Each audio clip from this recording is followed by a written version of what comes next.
Hello everyone. In this video, I would like to discuss the role of effective communication that enhances our skills in managing patients with eczema. The survey report from the Allergy UK website suggests that it affects patients' day-to-day life, personal relationship, social isolation, as well as signs of depression.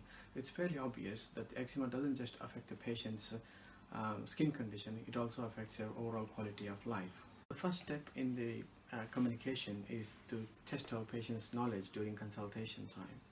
So you'd be better off asking questions like, how are you feeling with your symptoms? Tell me about your illness.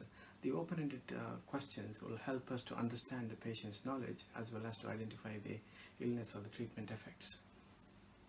We need to acknowledge that patients may have different expectations as to what we can offer as a clinicians or as a service.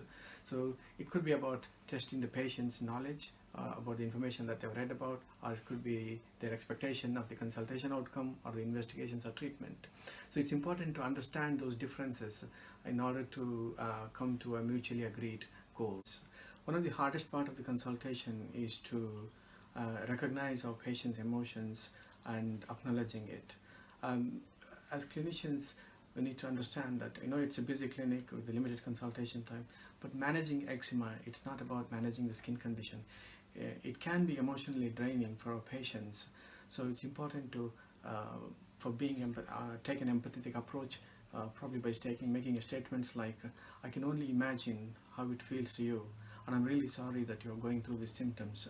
So these kind of empathetic statements builds up the confidence in the patients to open up the conversation and improves our rapport. Each patient may have a different style of learning. It's important to understand the strengths and limitations of our patients. Patients may have a language barrier, they may have physical, mental or emotional impairments that can impact on their learning or understanding of the illness.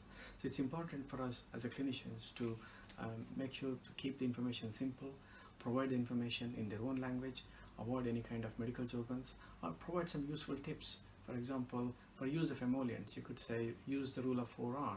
It's a right choice of emollient, use the right amount, and use the right technique to apply it, and then use it at the right time. As clinicians, it's important for us to provide our patients all options of treatment, including no treatment options, so that the patients can understand the risks and the benefits of treatment, and they can also make an informed choice of their treatment.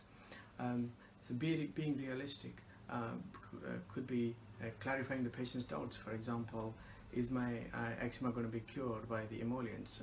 Emollients do not necessarily cure the eczema, but they will keep the symptoms under control.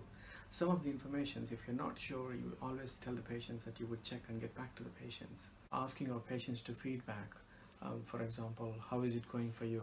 Or how did it go since we last met? Or how can we improve? Patient's feedback also helps us to understand if there is any gaps in the treatment, help to design and redesign the treatment based on a report on an individual basis. It also helps to improve the quality of care. Benefits of effective communication is it improves the effective relationship between the patients and the clinicians. It improves the patient's engagement as well as the patient's outcome. If the skin condition improves, the patients are likely to believe in the treatment, and as well as it improves their quality of life. So it's about you're bridging the gap between the patient expectations as to what you see in the clinic objectively. It also provides self-confidence for the staff as well as improves their job satisfaction. Within the last 2 decades, due to the advancement in the medical sciences, there are a lot of tools out there that are designed to manage patients with eczema. However, in order to use these tools effectively, for example, what to use and when to use, it is equally important for us to understand our patients well so that every treatment that we plan aligns with our patient's needs. It doesn't matter how much we know unless and until our patients recognize how much we care about them. So it is important for us to establish that foundation of trust by showing that compassion and a real connection that is reciprocal.